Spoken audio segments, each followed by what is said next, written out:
Maybe Squared. We're going to talk about the A's and B's of K-pop. And we're festive today. We're so... Oh my gosh, check out my sweater. Merry Christmas, you filthy animal.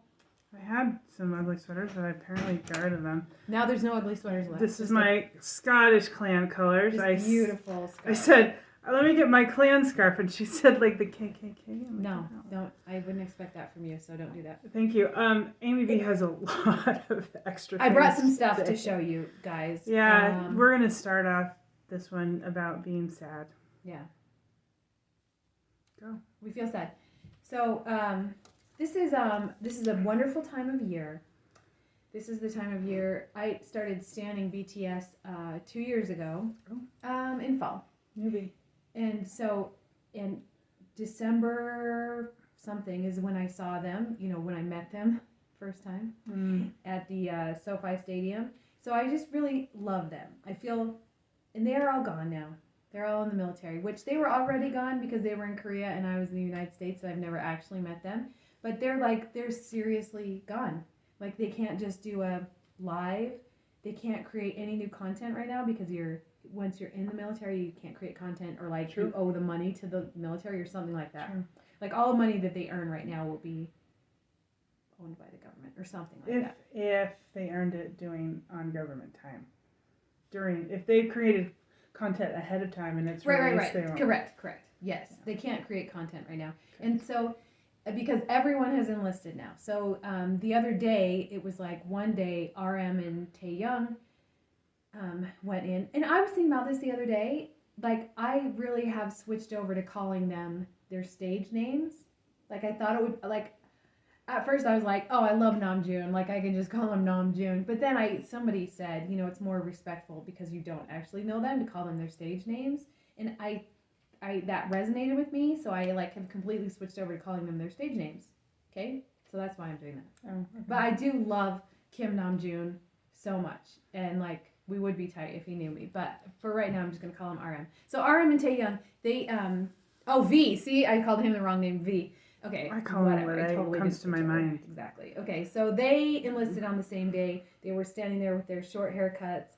And everybody was there. Like, the whole entire team, all 7 of them were there to see them off. And it was the two military guys, so J-Hope and Jin, they took vacation days, which are precious to military people, but they took vacation days to go see those guys off. And Jimin and JK were enlisting the next day, and they were there with their short haircuts, but not enlisting that day. And then Yoongi was there. Yeah.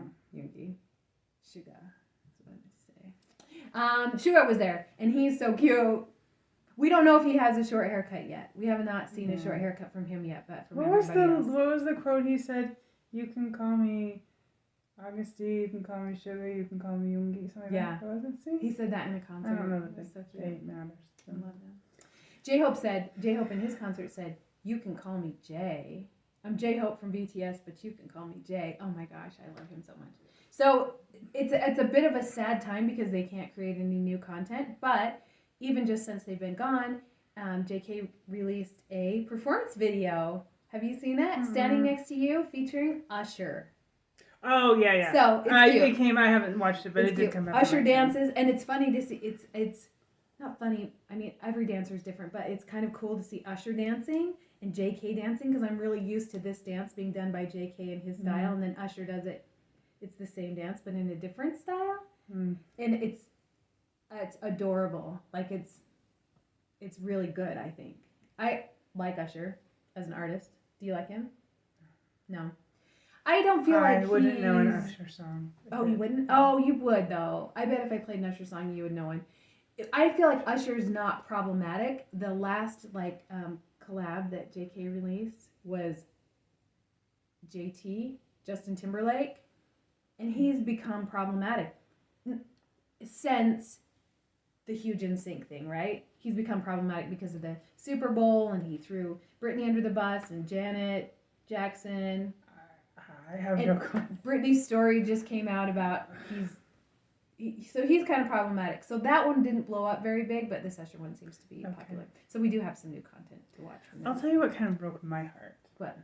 Was, and I saw a clip from when RM Namjoon, You know, whatever. It's fine. What It's comes fine. to my It's mind. fine. Okay, fine. And Taeyong were enlisting, and it got translated, so I don't know if it was translated correctly, but yeah, Taeyong said to Jimin, like, I'm sorry I can't be there to send you off. And he was like, well, you're enlisting before me, that's fine. And then Namjoon said, you're just going to have to trust me, it's going to be okay. And my little heart broke. Because I feel like Jimin, I'm glad he has JK, and I'm glad that Jungkook went with him as a companion. And because I feel like Jimin is just really fragile. And my heart broke right there. Poor Jimin. I think I don't feel as much that Jimin is fragile he's as sensitive as you do. I think he's probably the most sensitive out of all of them. He also has a bluster.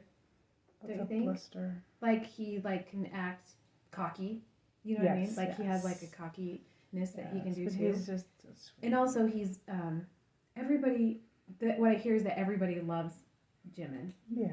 And that broke my heart. Mm-hmm. My cold, dead heart broke in that one moment.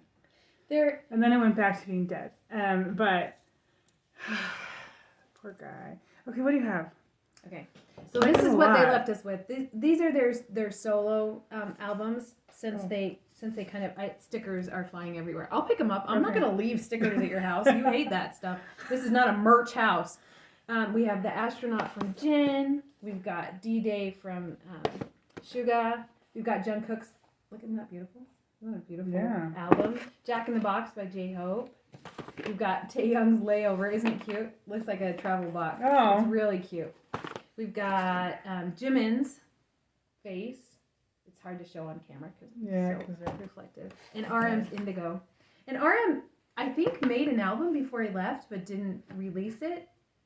Oh, so maybe he was working a lot, so maybe they'll drop that while he's gone. So the schedule is that Jin comes back in 6 months. June, yeah. Yeah, he'll be back in June. And then the last one to come home, you know this? Suga.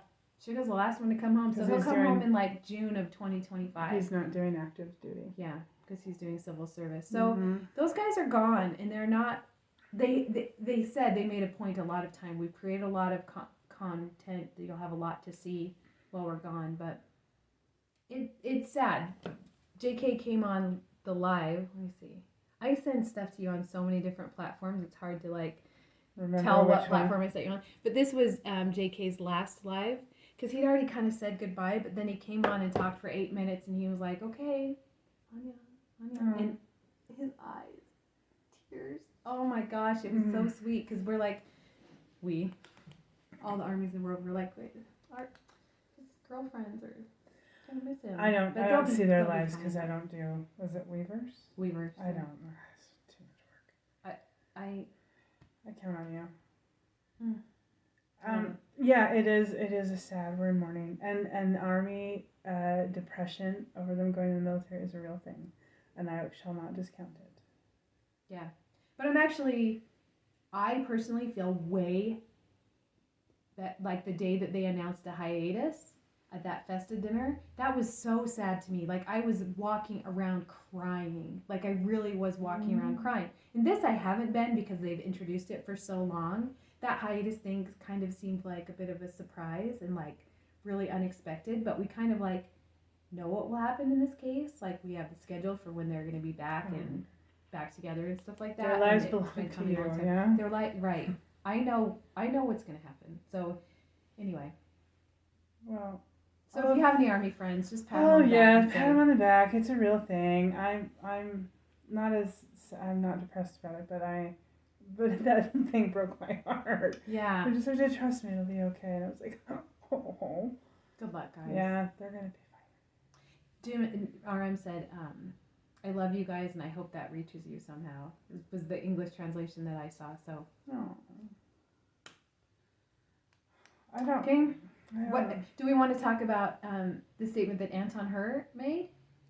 Yeah, sure. Because I have no idea what you're talking about. Okay, so Anton Her is a famous, like he's a good Korean to English translator. Maybe he goes the other way, but I don't know. I don't read Korean stuff. So he translated the BTS book, that was written by a Korean journalist. He translated it into English. Oh, that's what you said. He's translated a few other things like I Want to Die, but I Want to Eat Tteokbokki. Like he's kind of like the go-to guy for this industry, translating from Korean to English. So Namjoon wrote a long letter, and I read it in the Weverse translation. So they just kind of like, I don't know how they translate it on there, if like a translator does it or they just use auto translator. Yeah, Chat GPT, what is that? AI, if they just use an AI translator or what. Anyway, but Anton Her came on Twitter and said, I'm not going to translate this letter because I'm really torn about it. I appreciate you asking me. But he is a Korean citizen, so he served in the military and was injured really bad while he was in the military. And so he's like, I've got kind of mixed feelings about it, but maybe not mixed feelings. He sounds like he just doesn't like the conscription of it. Like that this war with North Korea has been over for a long time, but not declared over. And so they continue to have people in the military, and it's fighting someone else's fight. He's like, the parents of the people who are going in the military now weren't even alive during this, when this ceasefire was negotiated. I think that I'm not Korean, so I really don't have a stake in their dialogue, but that's what we're starting to see. There was a statistic that came out, and I don't remember what it was, but the percentage of students today in high school that think the Holocaust didn't happen or is overblown is astronomically high. So when just the thought, because you weren't alive or your parents were babies when World War II and all that happened, is like, we can't lose sight of importance of things. Yeah. North Korea is it's like not stable. Yeah. I mean, they've got a leader who is probably, crazy. And I don't say that lightly. And so there's a lull and there's a false sense of security around the world, but they're right next to it. They're adjacent to it. And I guarantee you, 100%, if we had a hostile neighbor who had nuclear weapons, we would have a draft. You know it.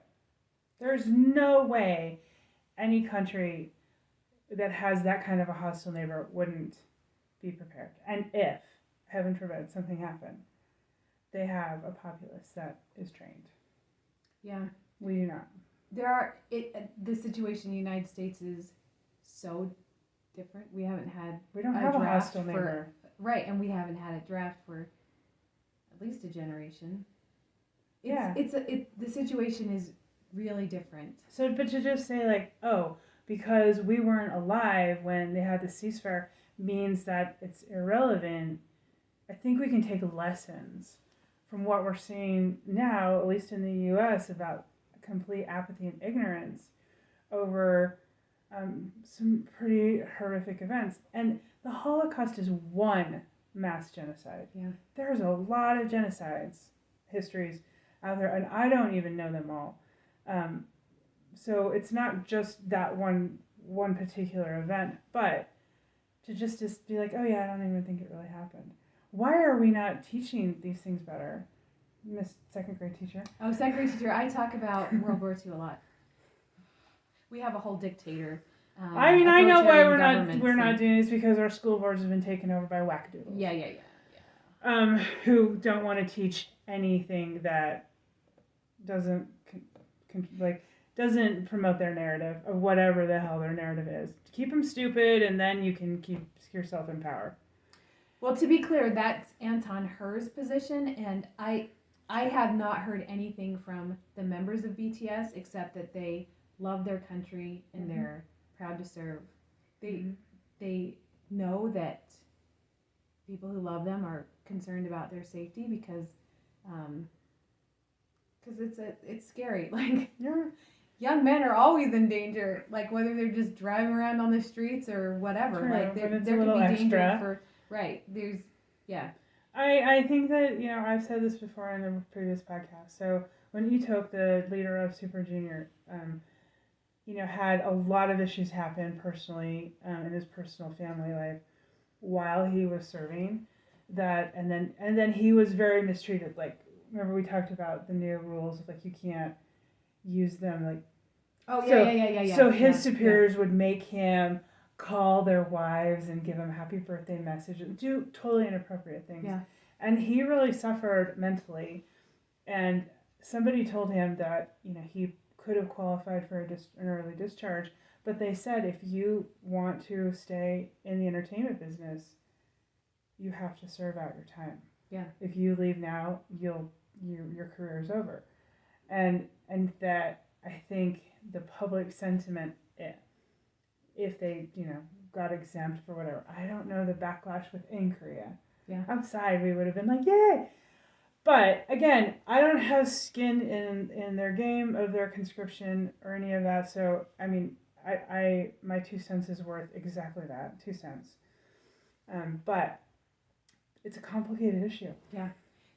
And the stakes are really high, not for me. Like the stakes in this particular issue are very high about whether they serve, whether Korea has required military service, whether these guys in particular serve, whether they get hurt or damaged or whatever it is. The stakes are very high for a lot of people. Yeah, and not for you me. gotta remember, I'm just sad because they're not producing. I know, and North content, Korea conscription starts at 17 and it's 10 years long.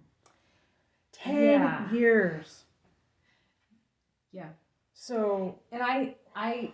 That's because they also don't have a population because they can't feed them. I also think, like, a thing that's in my mind is the reason that I'm in this situation is the reason I'm in the situation I am is just a complete, like, randomness of the world. That the personality that I inhabit right now is in this body, in the situation for just a completely random, I don't know why. Like, why didn't I live in North Korea? Yeah. Why didn't I live in South Korea? Why am I not serving the military Very right now? true. Why am I not serving the U.S. military? Just, it's not like all my choices. It's just like kind of like where I started out, where I happened to start out. Mm-hmm. So I don't like to think too deep. I have a cold dead heart. You don't like these- to think deeply. I love these guys. I hope that they're safe, like in every way that you need to be safe when you're doing something that's dangerous. I hope that they are. I love them. I feel like Army, their fans are supporting them, and I hope that the people that are in charge of them make good decisions for them and for the world. And I'm hopeful that the U.S. can get on a better track for how we behave in the world. And anyway, when you start to think about, I love these guys' music, but then you think it's not, music is very, these guys' music is kind of like a small part of the entire. That is what the it's whole about. gist of K-pop, I think. What it's all about. What they sell is not just their music. It is, whether it's a persona of their personality or their real personality is debatable, but it is a lot of their personal life, and they give up a lot in expectations from Korea culture. They give up dating, sort of. I mean, out in public. Yeah. If they date, it's just private. It's a secret. And they give up, any way that they could ever do any little modicum of something wrong. If they did one little misstep, boom. It's going to get blown out of proportion. So I feel like they give up a lot, and their entire existence then becomes tied into this, and that's what K-pop fans connect to. That's my theory. Yeah. I'm sticking to it. We love them. If they put out another album, I'll buy it. Yes, you I will. hope they get rich because the payoff has to be something. They are rich, right? I hope the payoff has to be something for all of them. Well, let's just let's say what is our a BTS song that we always really enjoy, and that will be our music award. I just watched a behind the scenes kind of like a BTS bomb or episode or something like that about when they put together the Busan concert, and Run BTS was they were so excited about this new choreography they had and this new song, and it was really exciting. It's the first time they're performing it. So I'm going to say Run BTS, and I'll send you a link to a good performance of Run BTS. That song. It's because it's exciting and they made it for us. My song that I always never fast forward is Epiphany when Jin sings. It's so good. He's on the piano. I know. Oh. We just love them. I mean, good luck to them. And you know what? Good luck to everybody. Yeah. Everywhere. Doing whatever it is you're doing. Find some contentment. Yeah. We support you unless what you're doing is terrible, in which case we're like, knock it off. In which case, then I don't support you at all. Yeah. Okay. All right. Well, happy holidays. Happy holidays. Sorry, we're kind of sad. We're not, or we sad. We are kind of sad. Anyway, good luck. We're trying to send peaceful vibes. How about that? Yeah. Okay. 안녕하세요. 안녕.